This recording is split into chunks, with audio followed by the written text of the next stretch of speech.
પાલજીભાઈ શું પૂંખી રહ્યા છો? કઈ કંપનીનું રાયડું છે?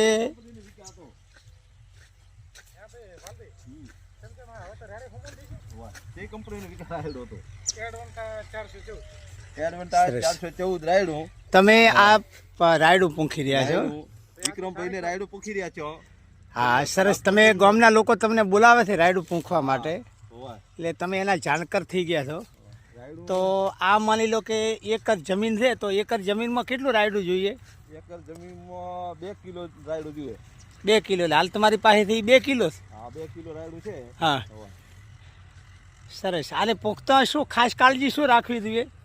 ખાસ કાળજી રાખવી પડે કે આપણે હેડો એ પ્રમાણમાં રાયડાના દોણા પણ પડવા જોઈએ અને કોઈ ગાળો વિહરી ના દવાય અને ગાળો હાથ વળવો જોઈએ. તમને ગામવાળા ખાસ આગ્રહ કરીને બોલાવતા હોય છે? કે છે પોખવાવાળા બીજા કે છે તમારા હાથે સારું પોખાય છે હરખું.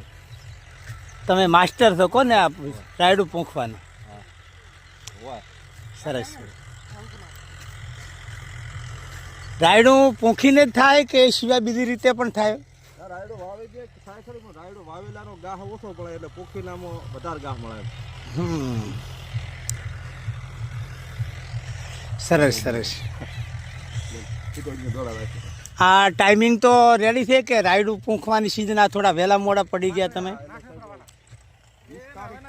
28 તારીખ સુધી રાયડું જે પિયત થાય એ આગતરું રાયડું કેવરા. 10 ની 20 તારીખથી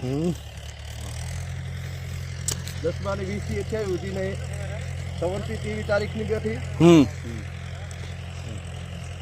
રાયડાની ખેતીમાં શું શિયાળુ પાક એમાં ખાસ કાળજી લેવાની વસ્તુઓ કઈ? એના પિયતમાં, ખાતરમાં, ખેડમાં? ડીએપી 1846 હોય તો 1 થેલી બરાબર 1 બોરી તો નાખવો જ પડે અને એથી ને ડીએપી વગર સિવાયને સોનિયો ખાતર હોય તો હું સારું. ને ખકામો કે સીધા કોરે ઝાડખું હોય થોયડો કરતો તો ટીકડી ગદરપનો ઉપયોગ કરવો પડે તો ભોળિયાની પાછળથી અસર ઓછી અસર થાય.